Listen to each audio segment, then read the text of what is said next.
mass-produced four-wheel drive vehicle. The Army used the Jeep for almost every military activity, including command vehicles, scout cars, and medical ambulances. Fast, rugged, the Jeep became a symbol of American ingenuity.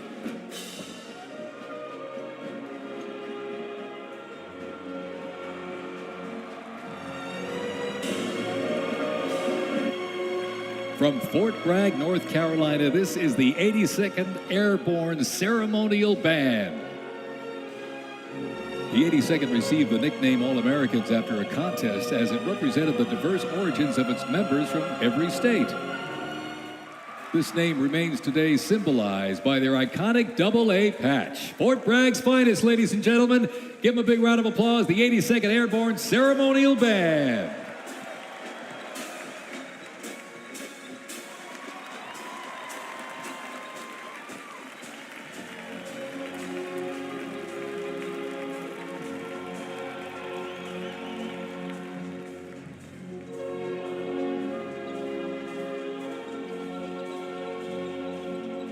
In a global fight like World War II, the U.S. Army knew our troops needed more than courage. They needed innovation. Uniforms evolved for every environment, but olive drab remained the mark of the American soldier. Shaped by lessons from the trenches of World War I, the Army introduced two battlefield essentials: the M1 helmet, tough, stable, and built to protect under fire, and the M1 Garand rifle, powerful and fast. It gave American troops a very clear edge. General George S. Patton called the M1 rifle the greatest battle implement ever designed, and history proved him right.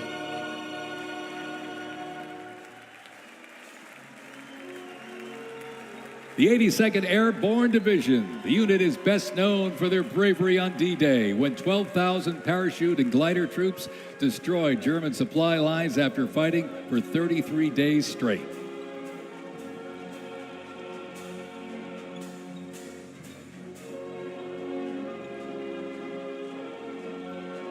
The 101st Airborne Division, based out of Fort Campbell, Kentucky, traces its lineage back to 1918 when it first established as the 101st Division. Known for their ability to rapidly deploy across the world, the unit has held a crucial role in operations since its inception. From parachuting behind enemy lines on D-Day to leading helicopter assaults in Vietnam, the 101st redefined modern warfare. In the 50s, the Screaming Eagles stood tall at home, protecting the Little Rock Nine during the fight for civil rights. In recent decades, they've been sent across the world with stints as far as the Middle East, where they took part in Operation Desert Storm and participated extensively in the war on terrorism in Iraq and Afghanistan. The Screaming Eagles continue to lead the way as tomorrow's division in today's Army.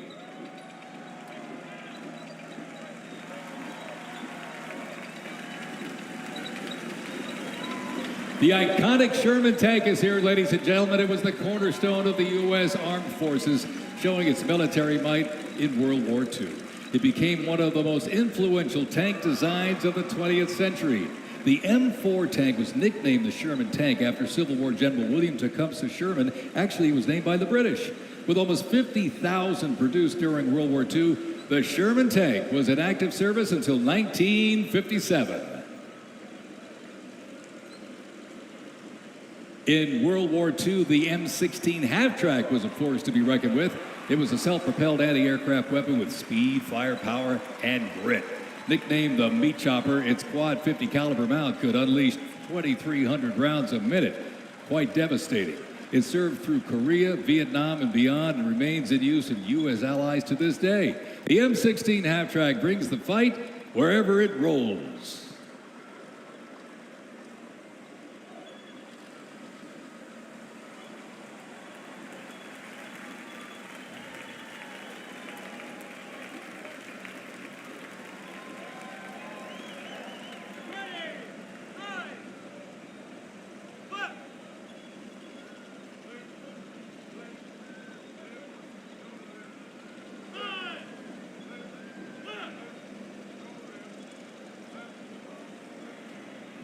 The U.S. Army Transportation Corps motto states, "Nothing happens until something moves." That was never more true than with this. Look at this, the 2.5-ton Chevrolet Deuce and a Half. It can move up to 10,000 pounds of cargo and was the backbone of the Red Ball Express that kept the Allies supplied after D-Day in World War II.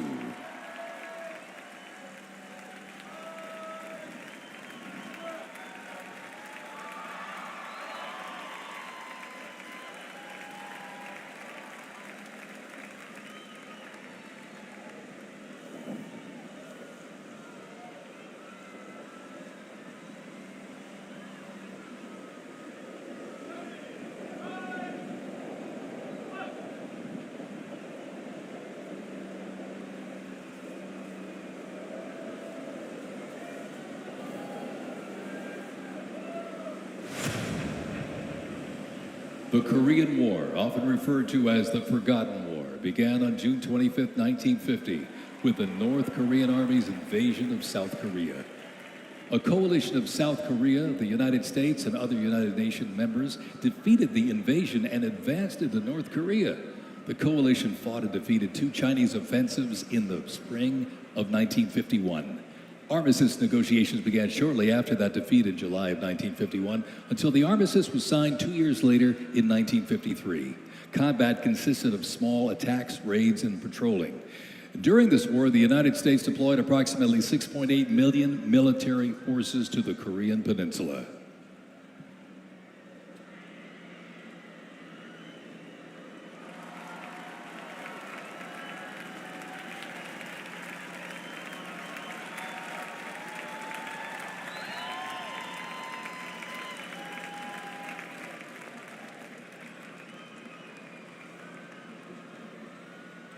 Special thanks to our sponsor, Coinbase.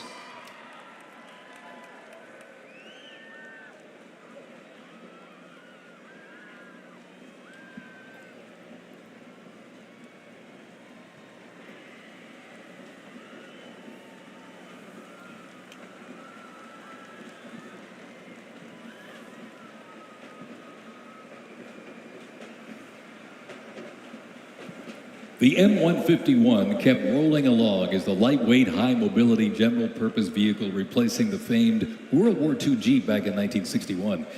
Officially named the Military Utility Tactical Truck, or MUT, most servicemen generally referred to it as a Jeep. The vehicle spanned more than 40 years in 4 manufacturers and were everywhere that the Army was deployed.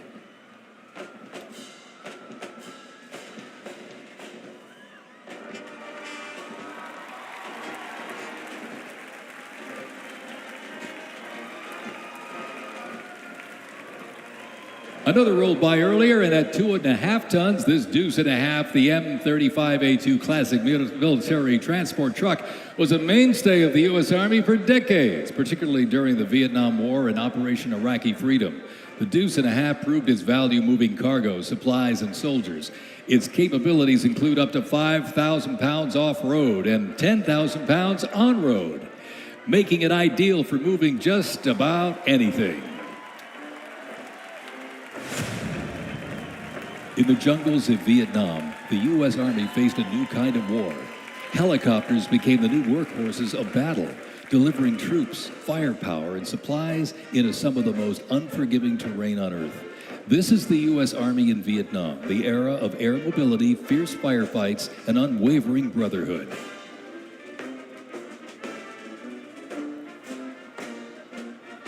And over the music marching through, the roar of these legendary Army helicopters takes to the air. Flying overhead right now, they help define the Vietnam War. That staccato beat of the rotor blades was a welcome sound to many troops mired in combat. From transport and medevac to close air support and reconnaissance, they brought the fight to the front and pulled the wounded to safety. The OH-6 Cayuse scouted the terrain with unmatched agility. The AH-1 Cobra, also nicknamed the Snake, brought serious firepower. Its slim design, as you can see here, helped it survive and thrive in hostile environments to protect soldiers below. And the icon of the era, the UH-1 Huey, the first turbine-powered helicopter in service with the U.S. military. There was nothing the Huey couldn't do. General support, air assault, cargo transport, medic evacuation, and ground attack missions. The Cayuse, Cobra, and Huey, ladies and gentlemen, three iconic Army symbols in the sky.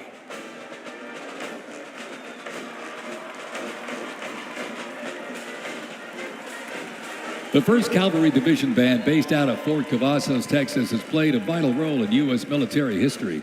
Since its origins back in 1855 as the band of the 2nd Cavalry, it has supported operations from the Civil War to Desert Storm. Over time, it's evolved into a powerful force, using music to strengthen bonds between soldiers and engage with communities. From World War II in Korea to the Vietnam War in Bosnia, the 1st Teen Band has enhanced morale and upheld the division's enduring legacy. Today, the band continues its mission using music to shape perceptions, foster trust, and promote national Army and division interests. Standing ready to serve, it remains an enduring symbol of the 1st Cavalry Division's legacy and commitment to duty. The band performs Hit the Leather and Ride, a march composed by Captain Robert Meredith Wilson. This piece reflects the cavalry's transition from horses to mechanized warfare, capturing the speed, the resilience, and the tradition of the division. From Fort Cavazos, Texas, everybody, the 1st Cavalry Division Band.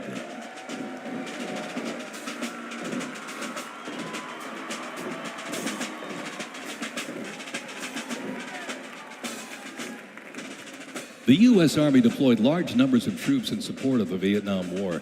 The first contingent of U.S. Army advisors arrived in Vietnam in the late 1950s, and that quickly grew to a small team of around 100 soldiers, which then expanded to more than 600 over the next decade. As the war intensified, troops' numbers quickly grew as the war between the South Vietnamese government and the communist insurgents supported by North Vietnam intensified. By January 1969, more than 364,200 soldiers organized around 7 divisions and 20 separate combat brigades. The United States began withdrawing its forces in July of 1969, and the last Army combat unit left South Vietnam in August of '71.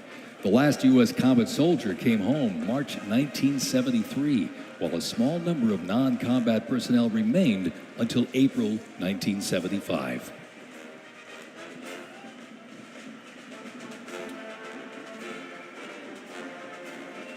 Representing the Vietnam War era is the 101st Airborne Division based out of Fort Campbell, Kentucky. The unit is wearing replica Vietnam War uniforms signifying the soldiers who served our nation during this time.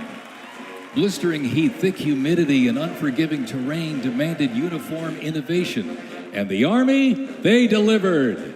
New lightweight uniforms were constructed to move with the soldier. The M16 replaced the M1 Garand, calling for redesigned ammo gear and faster reloads in combat.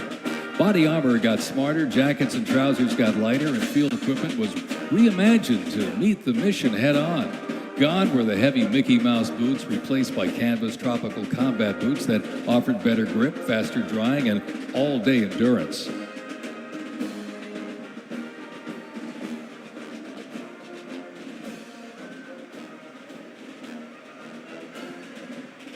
Special thanks to our sponsor, Oracle.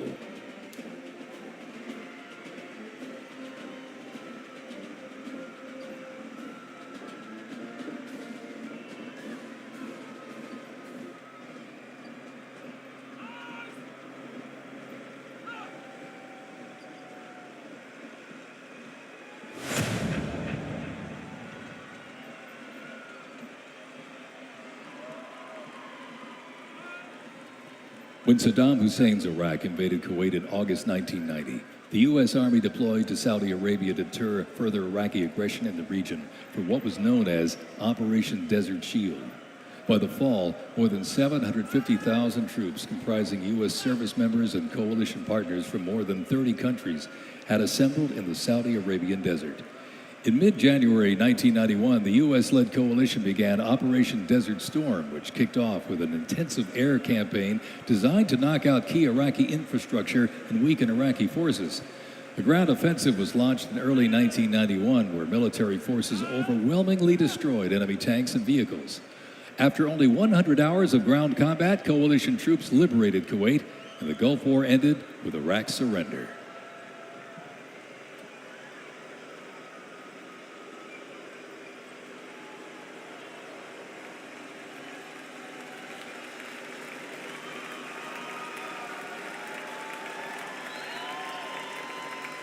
From Fort Riley, Kansas, this is the 1st Infantry Division, one of the Army's most storied divisions.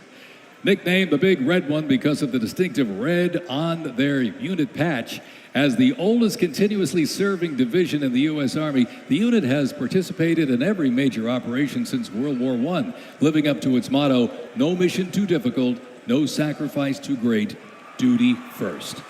The 1st Infantry Division was originally established as the 1st Expeditionary Division in 1917 and spearheaded the American Expeditionary Forces in France during World War I. In World War II, the Fighting First stormed Omaha Beach on D-Day and liberated Nazi concentration camps. The highly decorated unit has had 37 members of the Big Red One awarded the Medal of Honor. In Washington, D.C., the 1st Division Monument stands in President's Park, memorializing those who died while serving in the 1st Infantry Division. Ladies and gentlemen, they are the Big Red One, the 1st Infantry Division.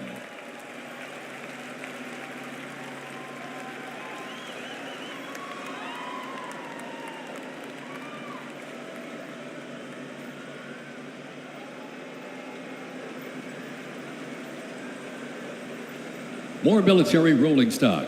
During Operation Desert Storm, the M2 Bradley fighting vehicle proved its value on the battlefield. It is fast, it is tough, and it is lethal. Named for General Omar Bradley, a leader from West Point's famed class of 1916, the Bradley was built to carry troops into combat with protection and power. Armed with a 25mm chain-driven cannon and twin-tube launched optically tacked wire-guided missiles, it played a critical role in clearing the way during the ground assault into Iraq. While the Paladin looks and sounds like a tank, it is technically a self-propelled howitzer and was first introduced back in the 1960s. Over the years, it's been upgraded to perform in versatile battlefields from Vietnam to the Soviet Union to Iraq.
In the Gulf War, no division hit harder or moved faster than the 1st Armored. The 1st Armored Division, nicknamed Old Ironsides, is the oldest, most recognizable armored division in the United States Army. As part of the buildup for World War II, cavalry and reconnaissance units were brought together to form the 1st Armored Division in 1940. In the Gulf War, no division hit harder or moved faster than the 1st Armored. Old Ironsides really led the way. During Desert Storm, they engaged in some of the largest tank battles in Army history that were decisive victories, shattering enemy formations. Based in Fort Bliss, Texas, America's Tank Division is currently supporting missions in 20 countries across 5 continents. From World War II to today, Old Ironsides remains battle-proven and always ready.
First used in Operation Desert Shield and Desert Storm, the M119 howitzer brought precision firepower to the front lines. Lighter and more mobile than larger artillery, it was built for the infantry brigade, able to fire high into the air or directly at the target depending on the mission. Whether used in battery formation or as a standalone support weapon, the M119 delivered reliable, responsible fire when it mattered most. Still in service today, including on the front lines in Ukraine, it remains a trusted part of the Army's arsenal.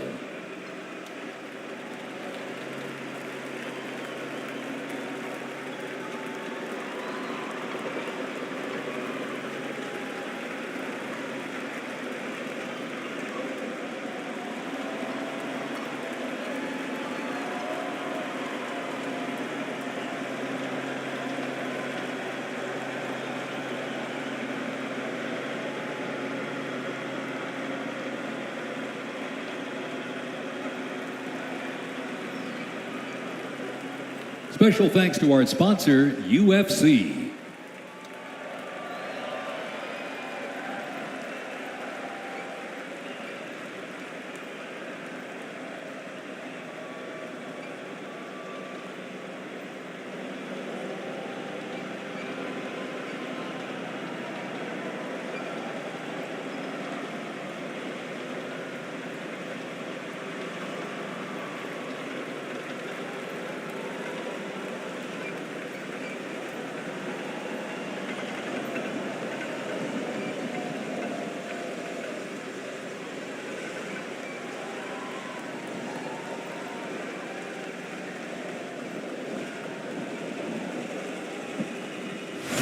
On September 11, 2001, terrorists destroyed the World Trade Center in New York City and struck the Pentagon DC using commercial airliners.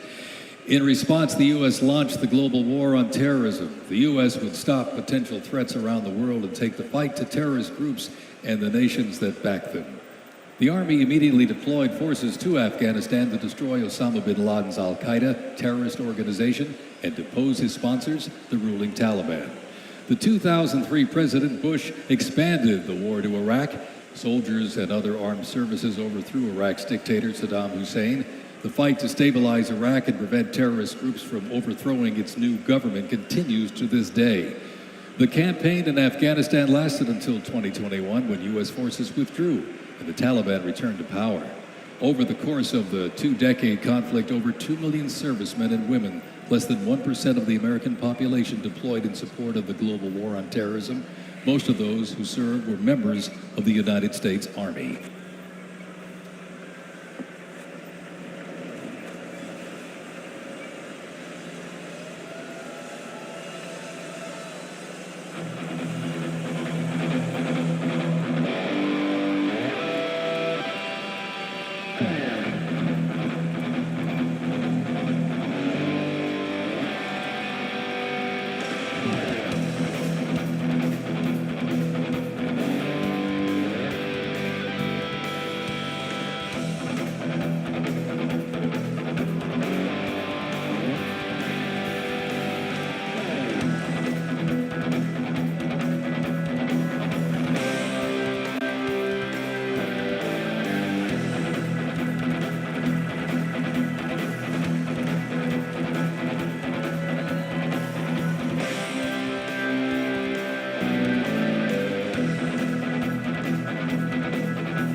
The global war on terrorism saw the introduction of a range of new technologies on the battlefield.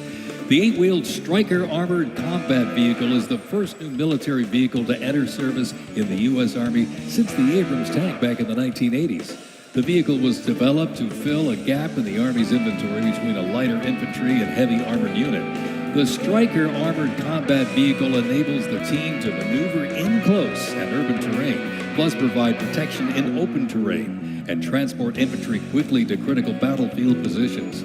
The first Stryker vehicles were fielded back in 2002 with the first Stryker Brigade combat team deploying to Iraq in 2003.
U.S. Army Rangers, predating the Revolutionary War, fought in the War of 1812 as part of the regular Army and patrolled the frontier from Ohio to western Illinois on horseback and by boat, with the likes of Daniel Boone and Abraham Lincoln in their ranks.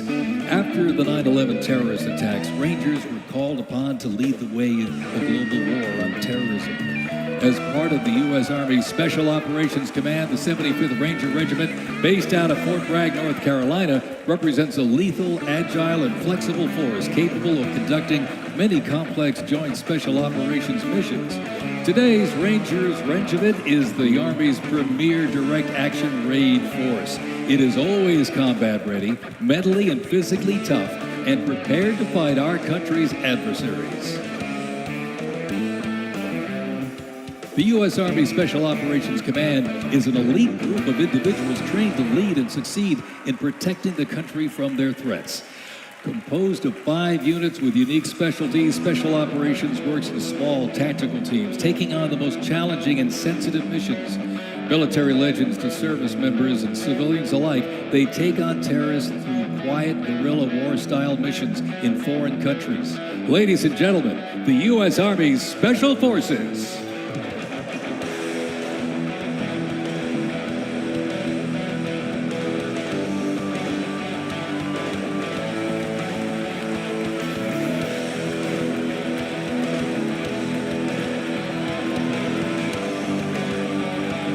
The Stryker Brigade Combat Team combines the capacity for rapid deployment with survivability and tactical mobility. Adaptability and continuous transformation to overcome our enemies is vital. Fighting an elusive enemy in distant places and at home requires new tools such as unmanned aerial vehicles for surveillance and the Blue Force Tracker to see real-time details of troop movements. Face the challenging international environment alone. Our network of allies and partners is an advantage that our adversaries can never hope to match. Over 80 nations have fought alongside the United States or assisted it during the global war on terrorism.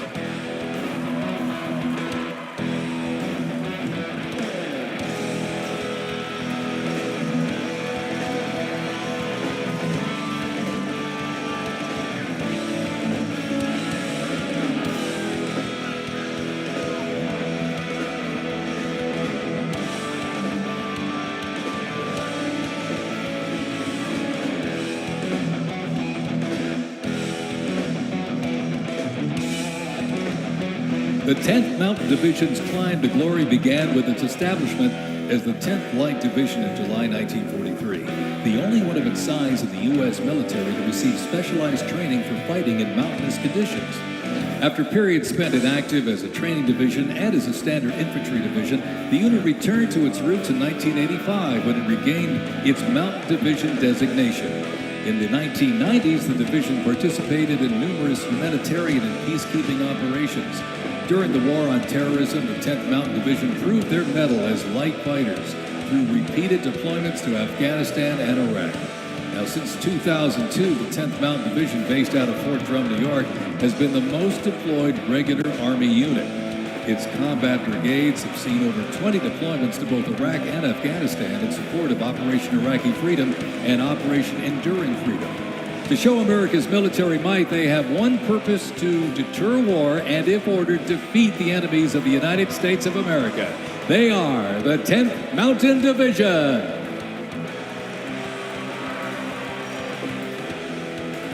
Investments in cutting-edge systems, drone technology, and AI-powered capabilities strengthen the force, equipping soldiers with tools they need to protect the country and defend democracy. The Army has 8 Stryker Brigade combat teams, 6 in the active component and 2 in the National Guard. More than 2/3 of the 7,000 servicemen and women who sacrificed their lives fighting the global war on terrorism were part of one of the Army's 3 branches: active duty forces, the Army Reserve, and the Army National Guard. The Army is continuously transforming to deter aggression to ensure our adversaries cannot outrange or outpace us. This transformation is not just about adapting, it's about maintaining dominance, ensuring that America's Army remains unmatched in its speed, flexibility, and ability to support the nation's strategic priorities.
Special thanks to our sponsor, Palantir.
Today, the U.S. Army's mission is to deploy, fight, and win our nation's wars. How? By securing ready, prompt, and sustained land dominance by Army forces across the full spectrum of the conflict as part of the Joint Force.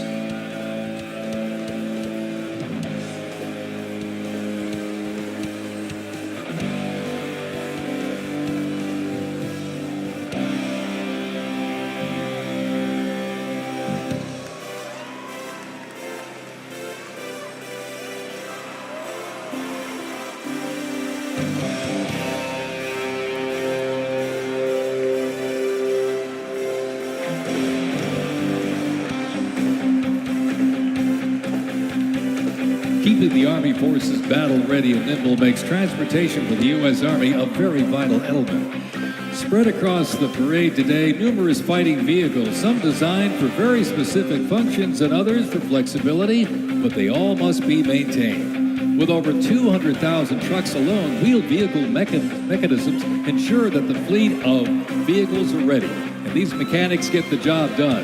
This convoy starts with the M777, a lightweight howitzer.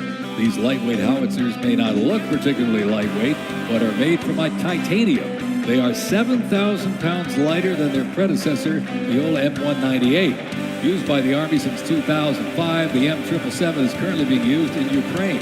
Weighing only 4,700 pounds, the M119 howitzer is smaller and is used by infantry brigades, particularly for air assault missions. It was first used in Operation Desert Shield and Desert Storm in 1991 and is also seeing active use in Ukraine.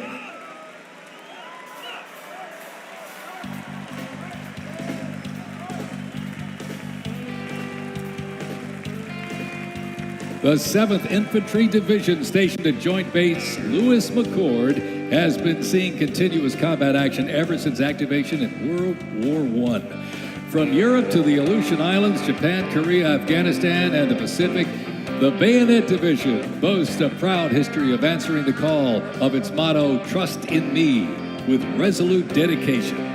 Sent to deployments and conflicts around the globe since it was founded, the division returned to Fort Lewis in 1971, its first time on American soil since 1934.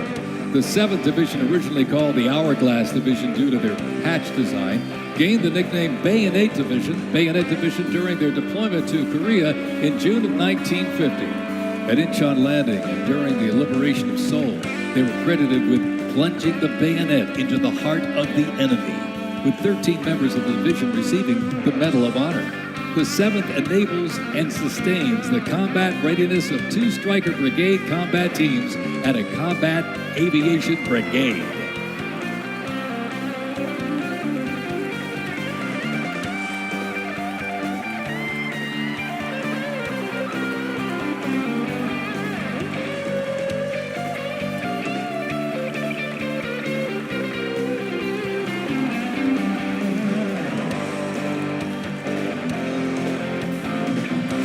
With the American soldier, the cornerstone of everything the Army does, we are continuously transforming. Army careers span the spectrum from attorneys to astronauts and mechanics to engineers. The Army's greatest asset is our people, the finest men and women our great nation has to offer, with a myriad of talents that make us stronger. Aside from its people, the Army's next greatest asset is its technology and equipment. Coming up next, these vehicles offer a glimpse of what the Army employs for readiness and battle. The portable howitzers and the portable Abrams tank were used extensively in the Gulf War, along with Bradley tanks and the infantry squad vehicle. The ISV provides enhanced tactical mobility of an infantry brigade combat team. This allows commanders greater freedom of movement and action. The ISV provides the warfighter with increased flexibility to ensure infantry units maintain momentum to achieve mission success.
When duty calls, U.S. Army soldiers don't just answer, they lead.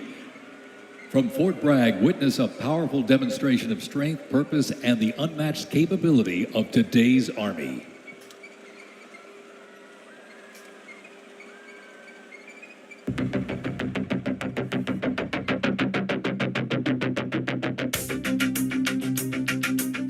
The Army has made me see my potential, and I feel like it's molded me into a better person. I grew up in a very patriotic household. My grandfather, he served in World War II, and his brother, my uncle, served in Vietnam. I can do this. If they can do this, I can do this. When I was born, my dad was still serving in the military, and him coming home in his uniform, I'm like, yeah, I want to do that. Ready for takeoff. My motivation, I think it follows in line. I think with what my family's done is kind of a sense of duty to serve our country and give back since it's given us so much. I'm a very, let's say, timid person, but definitely helped me become a more confident person.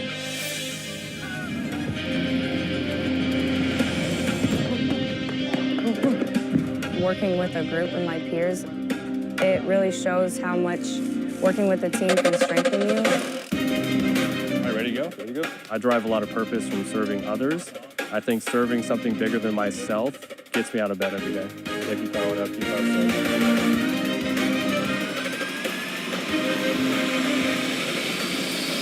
I definitely pushed myself further than I ever thought I could go. I joined the military service because I want to deploy. That's my main goal, is deploy, deploy, deploy. If we get the call, we have to go somewhere, we'll do what needs to be done. That's just the way we operate here.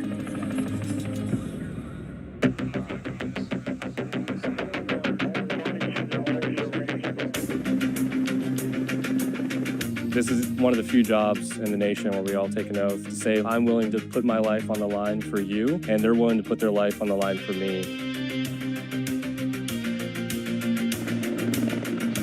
This is what we train for. This is what we're going to do. My team leaders and squad leaders, they know exactly what to do. Check equipment, check weapons, check ammo.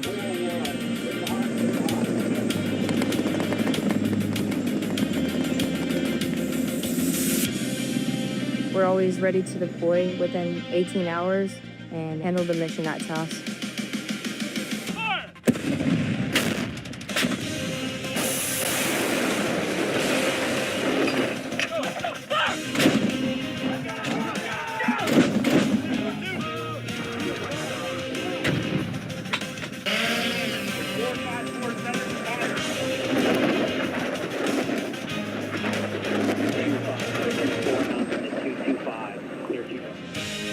We jump so frequently.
When Americans hear the name Bastogne, they remember one of World War II's most heroic defenses, the Battle of the Bulge. Surrounded by German forces in the frozen forests of Belgium in December 1944, soldiers of the 101st Airborne held the line.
unit before you is a platoon from the multi-purpose company's 2nd Battalion, 327th Infantry Regiment, 1st Mobile Brigade, 101st Airborne Division, Bastogne. They are showcasing the Army's Transformation in Contact Initiative, a program that allows the Army to rapidly test, evaluate, and equip our soldiers with the newest technologies.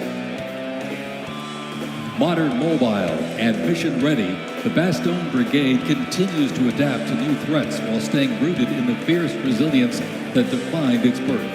They are carrying the next-generation squad weapons, the XM7 and XM250, both equipped with the XM157 optic. The vehicles are the infantry squad vehicle, a new mobility asset that can rapidly move through most terrain types. The trailer is the S-MET, and it's capable of carrying heavy loads under its own power through restrictive terrain. This platoon is equipped with 3 types of small unmanned aerial systems. They are the Ghost X, located on the S-MET, the C-100, and right above us there, the X-10D, which are flying above the formation right now.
The Bradley fighting vehicle has proved itself to be lethal and survivable in multiple theaters since it first fielded back in the 1980s. Designed as a troop transport tank killer and to match speed with an Abrams tank, the Bradley is a fierce fighting machine. The Bradley accompanies American troops often with the M1A1 Abrams tank, nicknamed the Beast and Whispering Death because of its firepower, accuracy while moving, and its stealth. Together, they offer mobility and firepower, a fearsome combination.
And high in the sky, the AH-64 Apache. It's the premier attack helicopter in the world. The Apache entered service in the mid-1980s and continues to evolve and modify to meet worldwide threats. It can deliver intense fire on the battlefield with an array of aerial rockets, guided Hellfire missiles, along with 30-millimeter cannon fire. The aircraft you see here is configured with a sophisticated targeting radar system and can operate in poor visibility and in the black of night. With more than 1,280 aircraft in operation accumulating over 5 million flight hours, 1.3 million of which have been in combat, the AH-64 Apache represents the backbone of the U.S. Army's attack helicopter fleet and a growing number of international defense forces.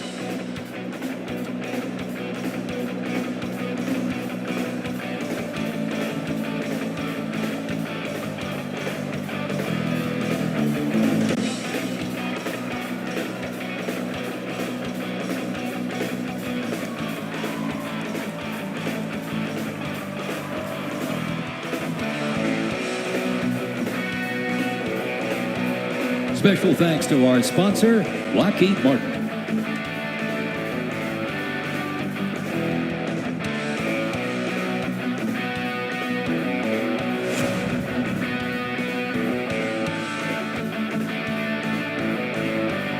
Now, let's roll on to the future of Army readiness. The Army Research Laboratory robot dogs reflect the latest in Army innovation. Look at this. Much like a true canine, these robots can go where soldiers cannot. They have increased mobility, improved tactical awareness, reduced risk to soldiers, and enhanced teamwork. Replacing soldiers, robot dogs can explore terrain that may be difficult for soldiers to traverse, dispose of explosive ordnance, and act in defensive posture or aggressive capacity when armed.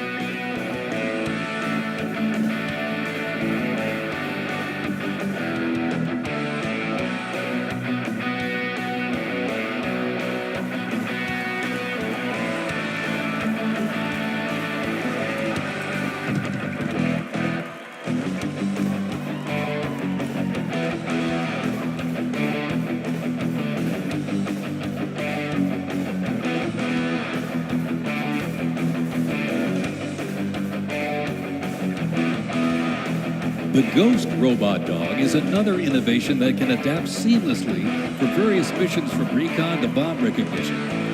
These dogs reduce risk and support soldiers completely in high-stakes missions. They have a standard walk speed of 2 miles per hour and are working towards 6.7 miles per hour sprint.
As the oldest continuously serving Army band and the oldest unit at West Point, this is the United States Military Academy Band, ladies and gentlemen.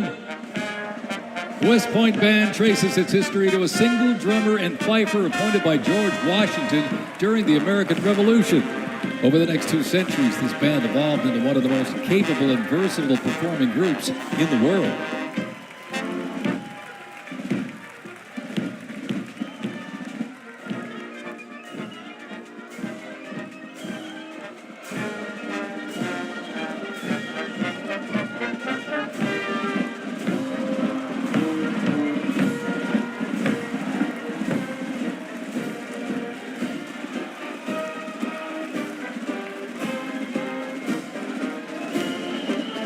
one of the most prestigious institutions in the world where leadership is forged and duty becomes destiny. This is West Point, where Army leaders are made.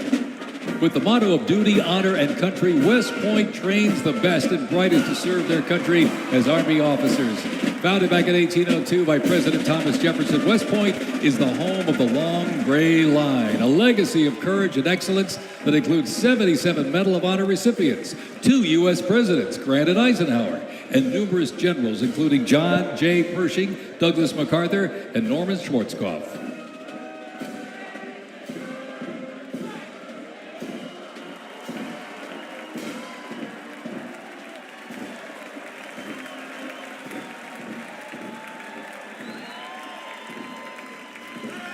Upon entering the United States Army, all recruits undergo initial entry training, a highly intense and a challenging training period aimed at developing a soldier's physical and mental toughness, instill discipline, train them in essential combat skills, and foster teamwork. IET transforms civilians into soldiers based on the 7 core Army values: loyalty, duty, respect, selfless service, honor, integrity, and personal courage.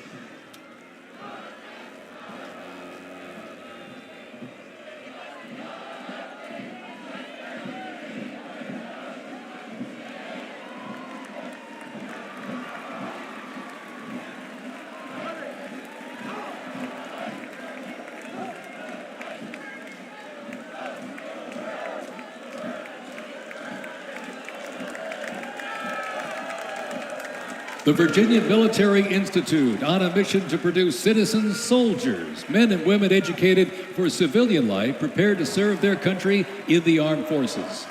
VMI counts a Nobel Prize winner, 11 Rhodes Scholars, generals, 7 Medal of Honor recipients, and a Pulitzer Prize winner among its graduates. As one of the nation's senior military colleges, students at Virginia Military Institute can participate in Army ROTC or the Corps of Cadets. While cadets in the Corps can serve in any branch of the United States military or pursue other careers, those in Army ROTC earn their commission as officers, ready to serve on active duty in the National Guard or Army Reserve. Each year, the Army Senior ROTC Blue Ridge Battalion commissions approximately 130 second lieutenants, ensuring that excellence in leadership continues in generations to come.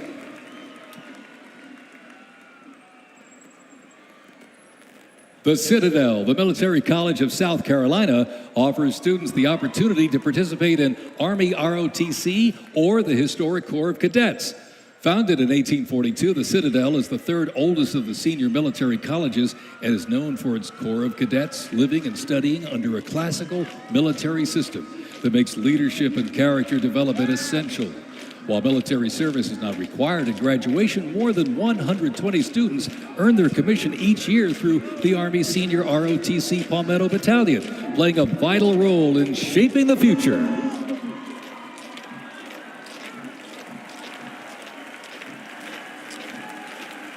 As one of the nation's senior military colleges, Texas A&M University is home to both Army ROTC and the renowned Corps of Cadets. The Corps of Cadets' central purposes has remained building individuals that exemplify respect, excellence, leadership, loyalty, integrity, and selfless service. Students at the university who participate in the Army ROTC earn their commission as officers ready to serve on active duty in the National Guard or Army Reserve. Each year, the Army Senior ROTC Warrior Training Battalion at Texas A&M proudly commissions more than 90 second lieutenants and is honored to shape the future leaders of the U.S. Army.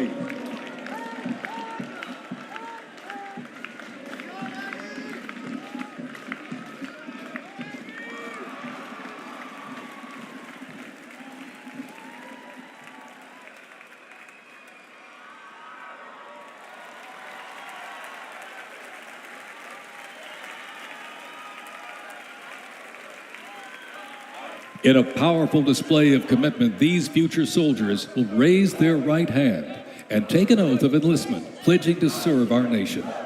This joint formation is proudly led by the Joint Task Force, National Capital Region, and the Military District of Washington Retention Team.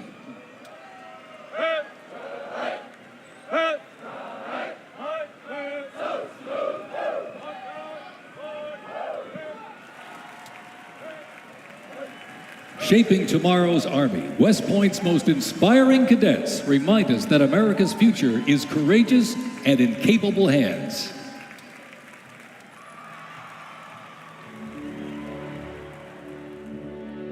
The pride to serve my country knows that I'm doing it not for myself. Every day I put on the uniform, I'm not just representing Caroline Robinson. I'm representing my company here at the Academy. I'm representing West Point.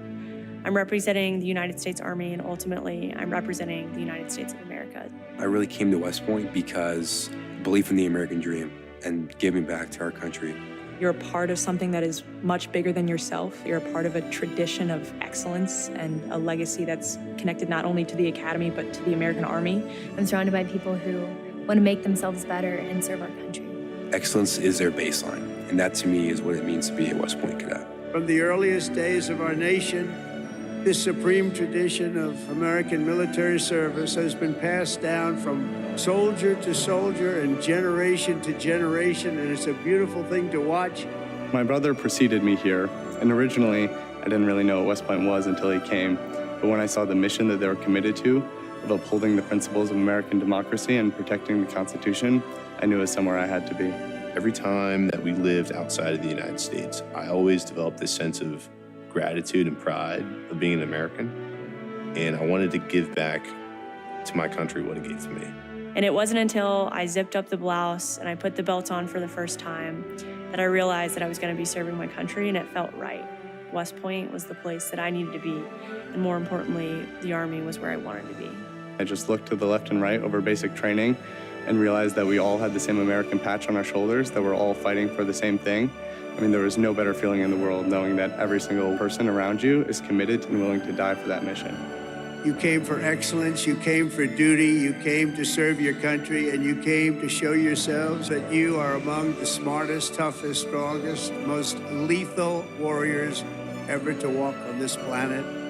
What excites me the most about my future in the Army is the opportunity that I'm going to have to give back to the American soldiers that I'm going to be leading. Because ultimately, they don't get to choose. And to me, it's that burden of responsibility to be the best leader. And as a young officer, that's going to be exactly what I get to do. I was the cadet basic training first detail for the first 3 weeks. And I got to see the new cadets come in from their families' homes and being in process on their very first day and watching them grow so quickly. I would do all the formations, and I looked out at these 1,000 new cadets, people who just come out of high school. They were completely different people.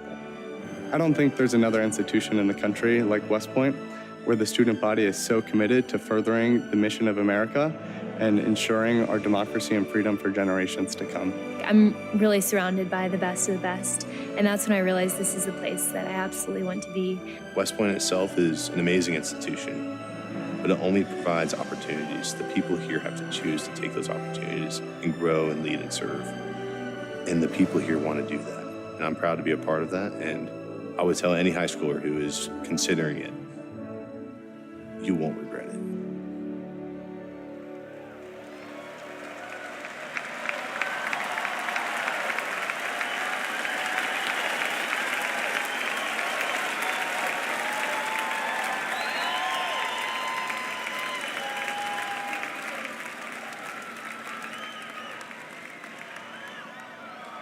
Left. Face. Mr. President, First Sergeant Norton reporting for duty, sir. Ready to commence the ceremony as directed. I state your name. Do solemnly swear that I will support and defend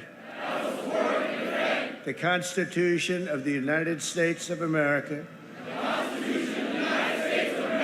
against all enemies, foreign and domestic, that I will bear true faith and allegiance to the same,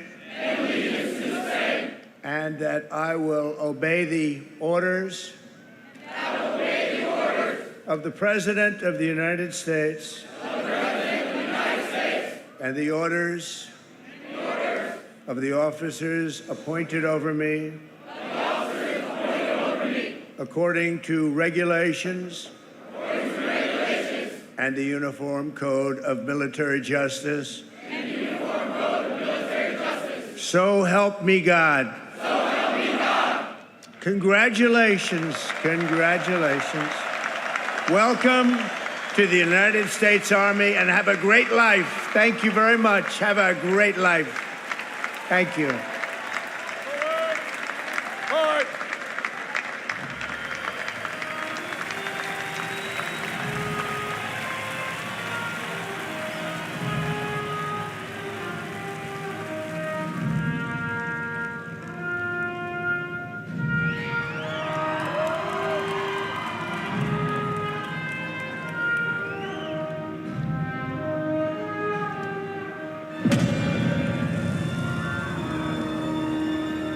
Ranger School is the best life insurance policy for our Army. It will always end with two people facing off with each other, and we need young leaders to be able to close with and destroy the enemy and defend our nation's interests forward. Surrender is not a Ranger word. It's not an option. I know that I'm not going to be able to get to do this again. This is my chance. It all starts at the legendary Ranger School, the crucible where these elite warriors are forged. It has been described as the longest approved gut check in the Army. Over 62 days, students will patrol hundreds of miles over mountains and through swamps under the crushing weight of their equipment.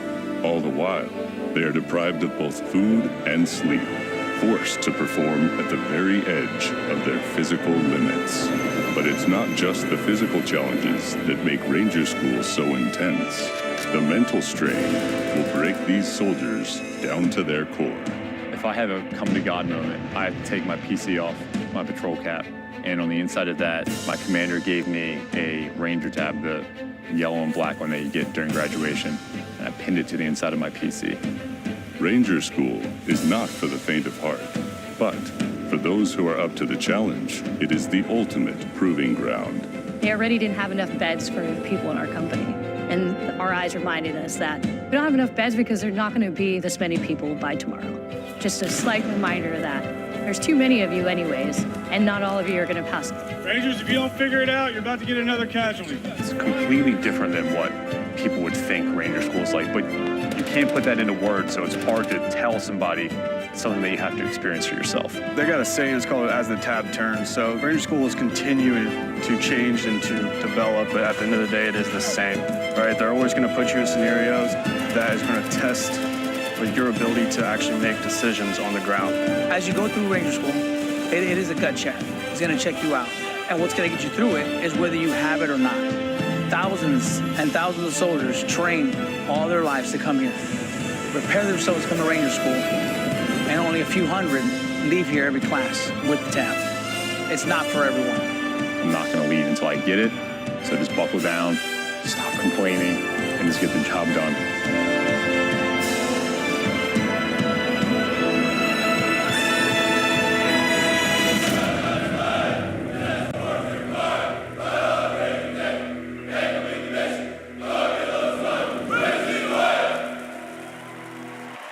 Please welcome country music sensation and proud supporter of our troops, Warren Ziders.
Thank you to Vice President Vance, and thank you to our wonderful First Lady. And above all, thank you to the greatest, fiercest, and bravest fighting force ever to stride the face of this earth, the United States Army. Thank you very much. Because the Army keeps us free, you make us strong, and tonight you have made all Americans very proud. They're watching from all over the world, actually. Made them all very proud. Every other country celebrates their victories. It's about time America did too. That's what we're doing tonight. And watching this magnificent display, our souls are filled with gratitude for every generation of warriors who have worn the uniform all the way back to the very beginning. So to every veteran across our land and right here in our nation's capital, including 6 recipients of the Congressional Medal of Honor, we love you, we honor you, and we salute your noble service to our flag and to our country. As we celebrate tonight, we also think of the hundreds of thousands of Army soldiers who have made the supreme sacrifice for our nation and selflessly laid down their lives in every war, from the Revolution to the War on Terror. To the Gold Star families with us today, the courage of your heroes is the bedrock on which our entire nation stands. We thank you. Yes, we thank you. Today we commemorate an event that did not just change American history, but changed the history of the entire world with the creation of America's Army on June 14, 1775. Liberty got its shield and the freedom got its sword. Those first Army patriots in the American Revolution fought against a fearsome enemy and impossible odds, but they were armed with a righteous cause. They were led by an indomitable commander, a truly great man, General George Washington, and they were united by an eternal creed. Their motto was victory or death. Over the past 2.5 centuries, our warriors have shown unrivaled valor on fields of battle around the globe. With the frostbitten feet and bloody fist, they have marched into the flames and fury of combat, charged up mountains, stormed beaches, waded through torrents of gunfire, and leapt into skies thick with smoke and shrapnel. The U.S. Army has driven bayonets into the heart of sinister empires, crushed the ambitions of evil tyrants. Beneath the threads of American tanks, it's done so well, it's done so much, and sent the devil himself flying into full retreat. Time and again, America's enemies have learned that if you threaten the American people, our soldiers are coming for you. Your defeat will be certain, your demise will be final, and your downfall will be total and complete.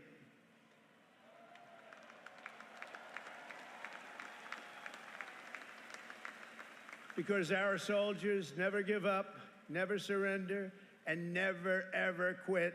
They fight, fight, fight, and they win, win, win. And that's why no institution in history has entered more names into the roster of American heroes than the U.S. Army, the Congressional Medal of Honor, more than anyone or anything. There was Mad Anthony Wayne, asked by George Washington to lead a daring midnight raid up the cliffs of Stony Point with unloaded muskets and only their bayonets to fight the redcoats. Mad Anthony replied, "Issue the order, sir, and I will storm into hell for you." Then there was the Civil War general, John Corse, shot in the face in combat. He fired off a message to his commander: "I am short a cheekbone and one ear, but I am able to whip the hell out of all of them." He stayed on the front lines, it seemed forever. In World War II, there was the great Creighton Abrams, besieged on all sides by the Nazis at the Battle of the Bulge. He boldly proclaimed, "They've got us surrounded again, the poor bastards." This is the fighting spirit and unyielding force of the U.S. Army. It has never changed, and it will never, ever change, because there is no earthly force more powerful than the brave heart of a U.S. infantryman or an Army Ranger, paratrooper, or Green Beret. They are the best, they are the finest. From Bunker Hill to San Juan Hill, from Gettysburg to Guadalcanal, from Yorktown to Shiloh, and from the trenches of the Argonne to the mountains of Afghanistan, the Army has forged a legacy of unmatched courage, untold sacrifice, and unequaled and undying glory. Our soldiers have poured out their blood by the bucketful on Missionary Ridge and Heartbreak Ridge, on the sands of Sicily, Normandy, and the Philippines, and on the dusty streets of Da Nang, Baghdad, and Fallujah. Thanks to their extraordinary service and devotion, 250 years later, America stands tall, America stands proud, and America stands free. We're the hottest country in the world right now, and our country will soon be greater and stronger than ever before. Down through history, we've been blessed beyond words by this valiant legion of Army warriors and patriots, heroes and legends. And tonight we affirm with unwavering certainty that in the years ahead and in every generation hence, whenever duty calls and whatever danger comes, the American soldier will be there.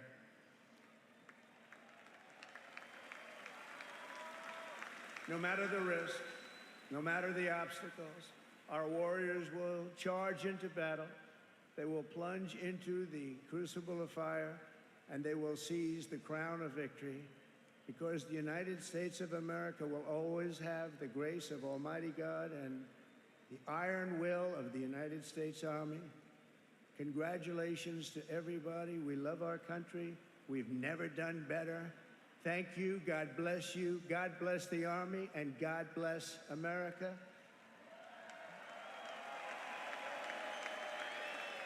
And now I'd like to ask our great First Lady to join me at the podium. Thank you very much, everybody.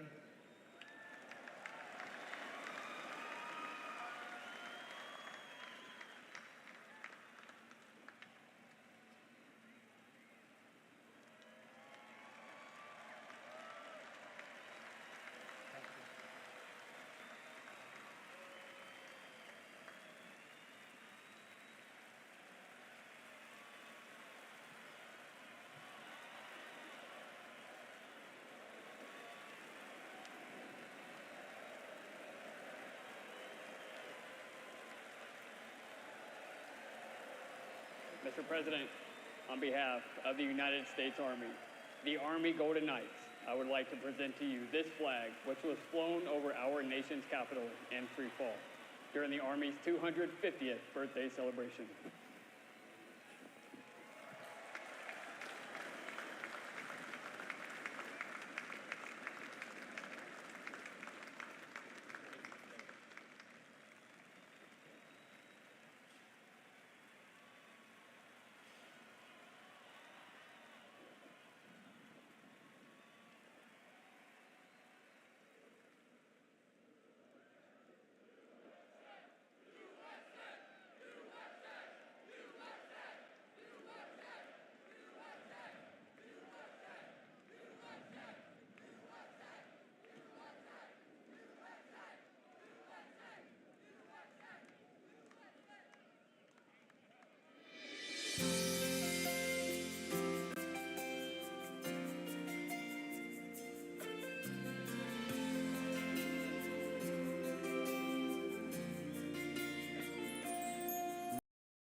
Thank you. Thank you. Thank you, U.S. Army. Thank you. Thank you. Thank you. Thank you, Army, for 250 years. Thank you so much for serving alongside my grandfather and my great-grandfather, for your service, for your country, for your family. And I just want to say thank you from a generation that may not have known your name, but I get to live in the freedom because of it. I want to thank all the U.S. service members, men and women, and especially the Army for their 250th birthday. Thank you very much. My grandpa served in the Army in World War II as part of the 82nd Airborne. Thank you, Army, for everything that you do. My brother Rob and my son Alec both served in the U.S. Army. We thank you for your courage, your sacrifices, and the burdens that you may now carry. Thank you so much for doing what you do, putting your lives on the line for other men like me to live the life I live. And I just want to say happy birthday to the U.S. Army, congratulating them on 250 years. I want to give a big shout out to my Uncle Zadien, who served in the Army, and thank you for all you do. I'm very thankful for the dedication and the hard work of the men and women of the U.S. Army. Hi, American soldiers. Thank you for all you do. Love you. Our freedom is not free, and we know that we are free because of you and your efforts. Thank you to our Army active duty and veterans for protecting our rights and freedoms. It comes at an immeasurable cost. I'm wishing you the best. Happy birthday. Go on. Happy birthday, Army. Thank you to everybody who's serving today and has served in the past. Love you guys and girls. Thank you so much for everything you do. A big thank you to the men and women that serve our country and everything you guys do for us. Thank you, Army, and happy birthday. Happy birthday, Army. Happy birthday, Army. Happy 250th.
When I raised my right hand, I swore an oath to every generation before me.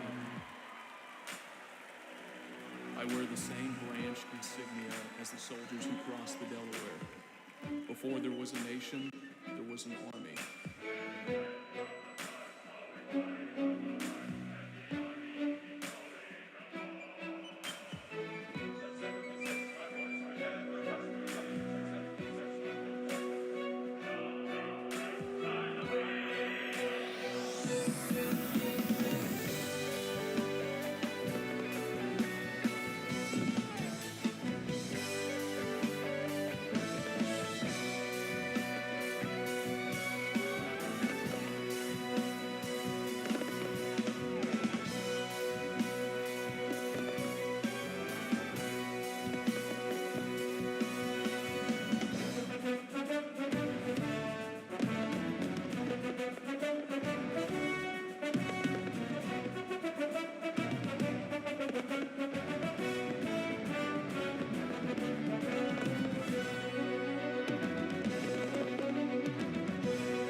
seen what division costs. I serve because unity is worth the fight. I carry that legacy forward every time I put on this uniform.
Both of my grandfathers served in the Second World War.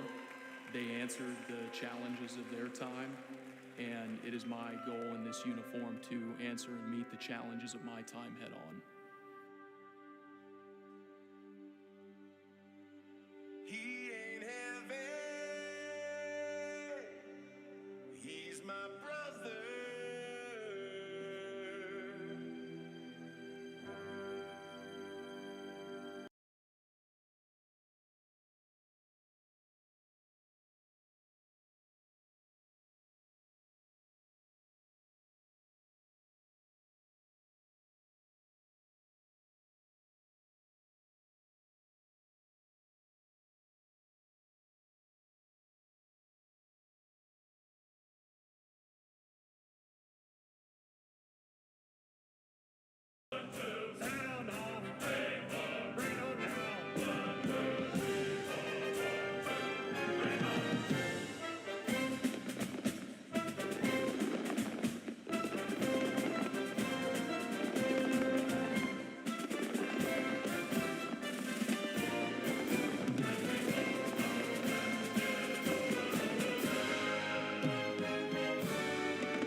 There's a strength in these bonds. There's a realness to these bonds. It's not just because this is your team, it's because your life depends on these people.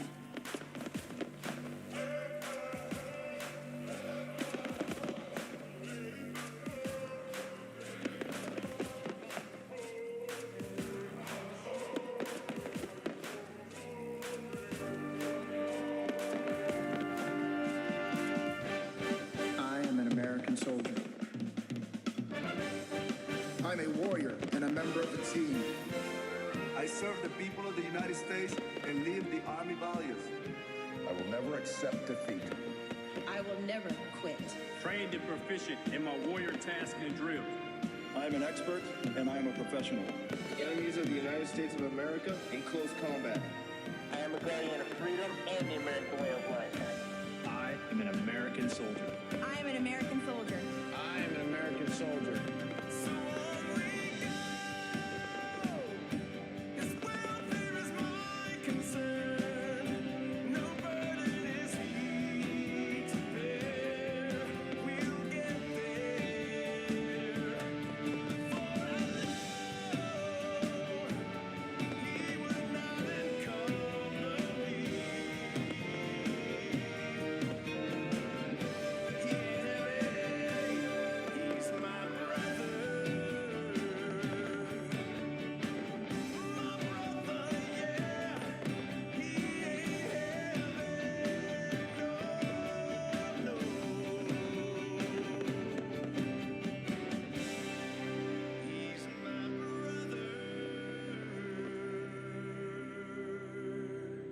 I'm outside guarding the tomb of the unknown soldier.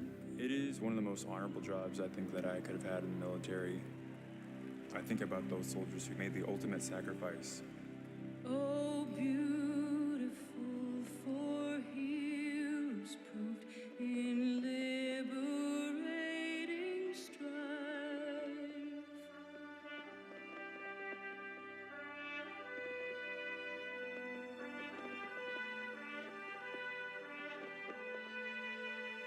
Who more than self their country loved, and mercy more than life.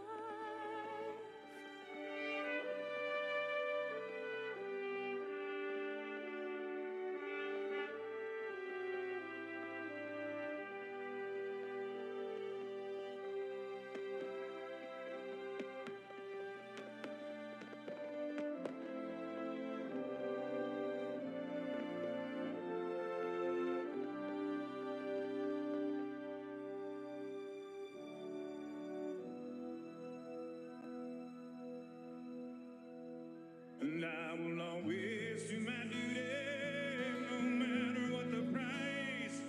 Hey, I've counted up the cost, I know the sacrifice. Oh, and I don't want to die for you, but if dying's asking me, I'll bear that cross with honor. Hey, freedom don't come free. I'm an American soldier, an American. Beside my brothers and my sisters, I will proudly take a stand. When liberty's in jeopardy, I will always do what's right. Man, I'm out here on your front line. Sleep in peace tonight. American soldier, I'm an American.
It was a humbling experience putting on this uniform. I believe this uniform is a symbol of trust, and it represents the highest ideals of our country.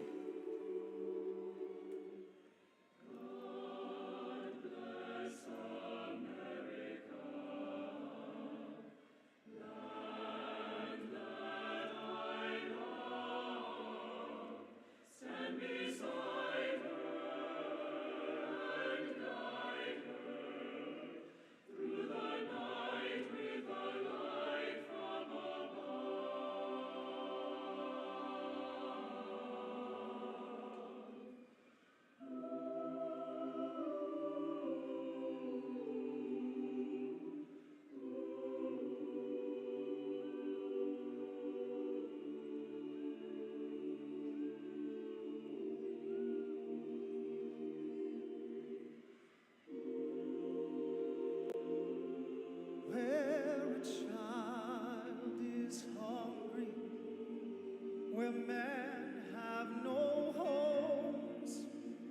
the powerless are yearning to breathe free. May we fight for justice till there's justice for all. And become what God meant us to be. I pledge my allegiance to the grand old flag and the promise of hope from sea to sea. Under God, one nation undivided, we will stand. Neath the banner of liberty.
Thank you for joining us on this historic occasion. A special thanks to Scott's Miracle Grow and all of the terrific America 250 sponsors that helped make this monumental event happen.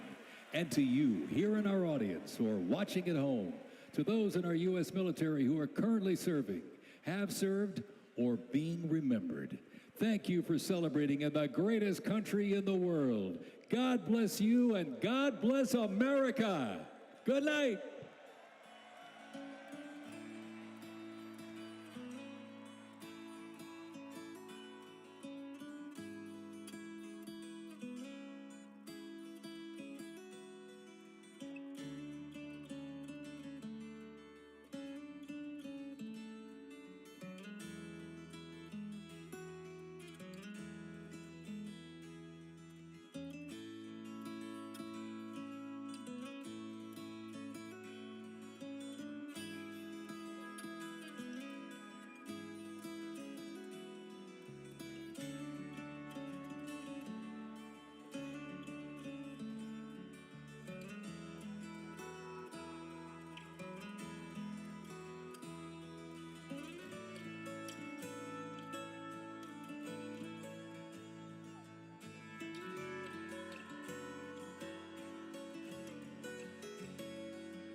Ladies and gentlemen, the President of the United States and First Lady Melania Trump.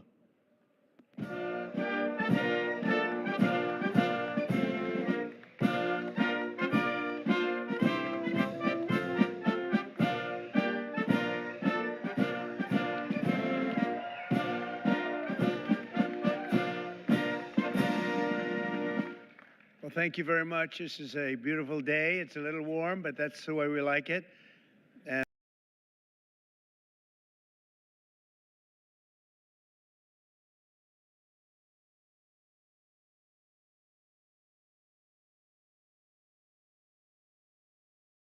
all right, thanks for showing up to the 250th Army's birthday live stream.